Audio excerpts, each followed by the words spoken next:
তোমাকে কি করে দিল গো? হ্যাঁ গো, তোমাকে কি করে দিল কি? Hello friends, welcome to my channel. আমি অর্পিতা আর আমার একটা নতুন ব্লগে তোমাদের অনেক অনেক স্বাগত। তো ষষ্ঠীর দিন সকাল সকাল রেডি হয়ে মার বাড়ি যাবো, কারণ আমার মার বাড়ি অনেক দূর। মাঝখানে কত যে বাস, ট্রাম, ট্রেন অতিক্রম করতে হবে, আর কতবার যে টোটো চেঞ্জ করতে হবে তার তো কোনো বলার নেই। তাই চললাম মার বাড়ির উদ্দেশ্যে। ওখানে গিয়ে দেখা হচ্ছে তোমাদের সাথে। মার বাড়ি গিয়ে দেখি মা আর দিদি ষষ্ঠী পুজোর জোগাড় করতে শুরু করে দিয়েছে। তাই আমি আর ওইদিকে হাত বাড়ালাম না, বললাম আমি একটু রান্নাটাই একটু আগিয়ে দিই, কারণ ষষ্ঠীতলা যাওয়ার আগে যতটা রান্না আগিয়ে নেওয়া যায় তাই আমি জলখাবারটা করে নিয়ে যাচ্ছিলাম আর কি। কারণ এসেই তাহলে জামাইগুলোকে খেতে দেওয়া হবে, তাহলে ওদেরও পেট ঠান্ডা থাকবে। আর কিছু ভাজাভুজিও করে নিচ্ছিলাম। রেডি হয়েছে, কেমন রেডি হয়েছে বাবু? একটু হাই করো, টাটা করো, টাটা টাটা করে দাও, একটু একটু হাসি হাসি। তো এখন সবাই মিলে রেডি হয়ে চললাম ষষ্ঠীতলার উদ্দেশ্যে। যদিও আজকে যেতে অনেকটা লেট হয়ে গেছে, আমাদের প্রায় 10টা বেজে গেছে। এই যে বড় জামাইবাবু একটা ঝুড়ি নিয়ে নিয়েছে হাতে, কারণ আমাদের লোকের থেকে ঝুড়ির সংখ্যা বেশি হয়ে গেছে এবছর।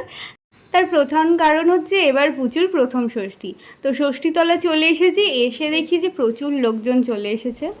এদিকে মা ঝুড়িতে সমস্ত কিছু সাজিয়ে নিয়ে চলে এসেছে, 7টা টুকরি, 7টা পাখা, সব কিছু লাগে, যেহেতু পুচুর এবার প্রথম ছেলে ষষ্ঠী। তো এটা আমাদের এখানে এরকম রিচুয়াল আছে। তোমাদের ওই দিকে কেমন রিচুয়াল আছে অবশ্যই কিন্তু কমেন্টে জানিও। এখানে ঠাকুরমশাই ষষ্ঠী পুজো করছেন, অলরেডি অনেকজনের করে ফেলেছেন। আর এতক্ষণে চান্স পেয়েছে মা, দিদি, বদ্দি, বোমা সবাই মিলে আছে, ওখানে পুজো হচ্ছে। আর ওই যে দূরে পুচু দাঁড়িয়ে আছে ওর বাবার কোলে, সব বাচ্চারাই দেখো বাবার কোলে দাঁড়িয়ে আছে। পুচুর মেশোকে এখন খুঁজে পাওয়া যাচ্ছে না।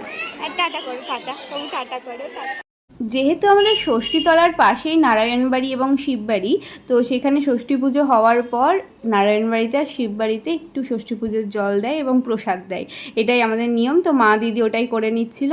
এখন 7জন এয়স্ত্রীকে এই যে টুকিতে দিয়েছে 5 রকম ফল, তারপরে খেজুর, জাম আর একটা পাখা, দই, মিষ্টি, এইসব। তো দিদি এখন এয়স্ত্রীদের খুঁজছে যে কাকে দেওয়া যায়। তো সেগুলো এই যে একজন চলে এসছে, আমাদের বৌদি। বৌদি বললে একটু পরে নেব, কারণ ওর হাতে বাচ্চা ছিল। তো এখানে আরেকজন এসেছিল, ওকে দিয়ে দিচ্ছিল। তার সাথে মুড়িও দেয়, খই, মুড়কি, সমস্ত কিছু মিশিয়ে থাকে।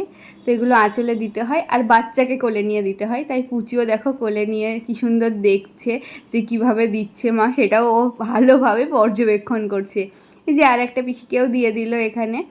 তো এরকম করেই অনেকজনকেই দিয়েছি, মোটামুটি 7জনকে। তারপরে ওটা দেওয়া কমপ্লিট হওয়ার পর দিদি আমাকে সিঁদুর হলুদ দিয়ে দিচ্ছিল, আর এদিকে সবাইকেই দিচ্ছিল। আর তারপরে দেখাই যে দিদিরা কিভাবে সিঁদুর হলুদ খেলছে। সম্পি দিদি, পম্পা দিদি আর দিদি, তার সাথে বদ্দিও আছে। তারপরে মা, বোমা সকল বাচ্চাদেরকে ষষ্ঠীর যে টিপ হয় হলুদের আর তেল দিয়ে যে টিপটা থাকে ওটাই দিয়ে দিচ্ছিল সবাইকে। তারপরে এই যে জামাইদেরকে দিচ্ছে।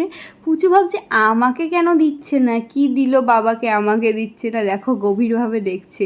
তারপর ওকেও দিয়ে দিয়েছে। ও ভাবছে এবার আমাকে কি দিচ্ছে, ও এবার অন্যরকম ফিল হচ্ছে, সব কিছু ওর জন্য প্রথম। তো ওকেও দিয়ে দিচ্ছিল মা, আরও বলছিল আমাকে একটু দিও একটু দিও। তারপর বোমাও দিয়েছে। আর এইদিকে দেখো আমরা 4 বোন মিলে এখানে সিঁদুর খেলছিলাম, আর যে রুমাল নিয়ে নিচ্ছিল রুমাল নিয়ে কাড়াকাড়ি হচ্ছিল যে কার রুমালে ঘাম মুছবো আর এই সিঁদুরগুলো মুছবো। তারপর ওখান থেকে বাড়ি এসে জামাইদের জন্য এভাবে থালা সাজিয়ে মা পরিবেশন করে দিয়েছে জলখাবার। আর এইদিকে আমি দিদি মিলে রান্না করছিলাম। মাছের মাথাটা ভাজলেই হয়ে যাবে। জামাই ষষ্ঠী আর মাছের মাথা থাকবে না তা তো নয়, কিন্তু আমরা দুজনে গরমে ঘেমে নিয়ে একশেষ হয়ে গেছিলাম। দিদিকে বলছি আজকে আমাদের অবস্থা শেষ গো দিদি।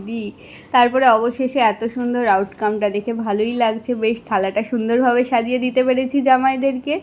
এতে জামাইরাও খুশি, আমরাও খুশি। ভিডিওটা এখানেই শেষ করছি। কেমন লাগলো তোমাদের এই ষষ্ঠীর ব্লগটা অবশ্যই কমেন্টে জানিও। টাটা, দেখা হচ্ছে পরের ভিডিওতে।